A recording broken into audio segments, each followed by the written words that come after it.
Welcome back to my channel.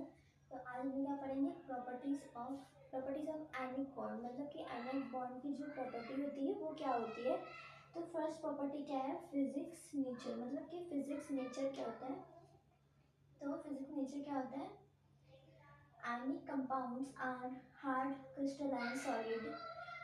जो ionic compound होता है वो एक हार्ड क्रिस्टलाइन सॉलिड होता है because of strong force of attraction, मतलब क्योंकि उसके अंदर जो स्ट्रॉन्ग फोर्स होता है अट्रैक्शन का वो स्ट्रॉन्ग होता है between the positive and negative ions, मतलब कि जो इसमें क्रिस्टलाइन में पॉजिटिव और नेगेटिव आयंस होते हैं उसमें एक स्ट्रॉन्ग फोर्स लगता है, उसमें अट्रैक्शन ऑफ फोर्स बोलते हैं, वो स्ट्रॉन्ग होता है। इस वजह से ही क्रिस्टलाइन बहुत ही हार्ड होता है, ठीक है।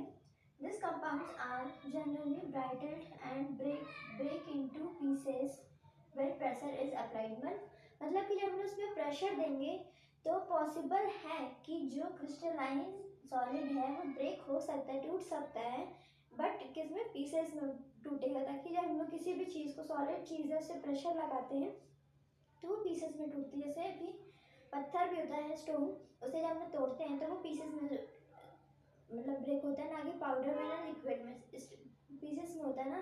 तो वही कह रहा है कि पीसेस में ब्रेकडाउन होता है।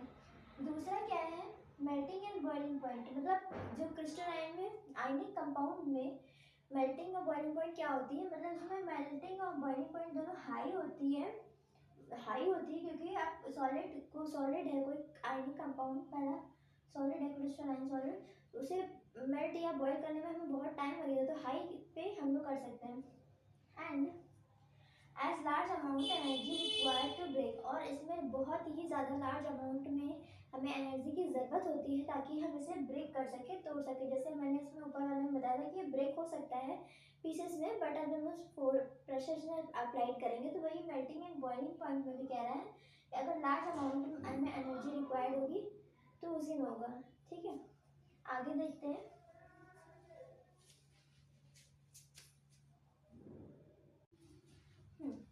तो थर्ड हमारा क्या था, सॉल्युबिलिटी। तो सॉल्युबिलिटी क्या होती है इसमें, ये वाटर में मतलब वाटर में डिसॉल्व हो जाता है।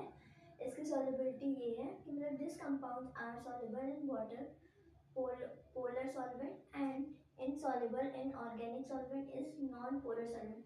अगर ये वाटर में, अगर आयनिक कंपाउंड वाटर में डिसॉल्व होता है मतलब ये पोलर सॉल्वेंट है, मतलब कि ये आयनिक कंपाउंड की प्रॉपर्टी को एक्सेप्ट करता है, बट अगर नहीं डिसॉल्व हो रहा तो ये एक्सेप्ट नहीं करता है। देन जैसे like kerosene, benzene, ether, petrol etcetera.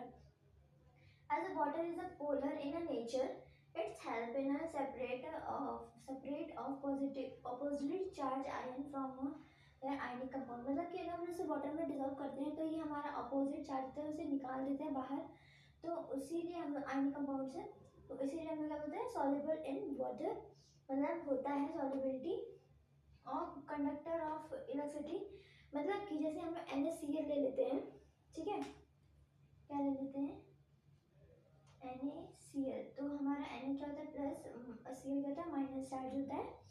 तो हमने पहले क्या टॉपिक क्लियर किया था, मतलब कि फिजिक्स नेचर क्या होता है, हार्ड बताया था कि वो सॉलिड में हार्ड होता है। तो NaCl क्या हमारे क्रिस्टल फॉर्म में तो होता है, वो भी तो हार्ड होता है। फिर melting and boiling point high होती है और लार्ज अमाउंट। तो हम लोग जब नमक को सॉल्ट कर को मेल्ट या बॉईल करते हैं तो कहाँ वो जल्दी से होता है, बहुत ही हाई टेम्परेचर पे करने पे वो होगा। जैसे कि नमक को लेके हम लोग हीट करेंगे तो क्या होगा, बहुत टाइम लगेगा ना हमें मेल्ट करने में, तो वही।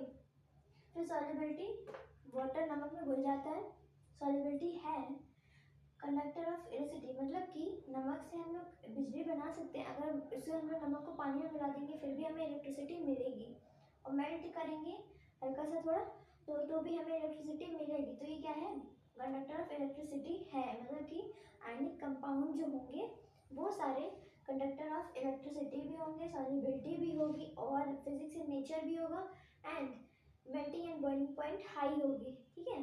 Thanks for subscribe my channel.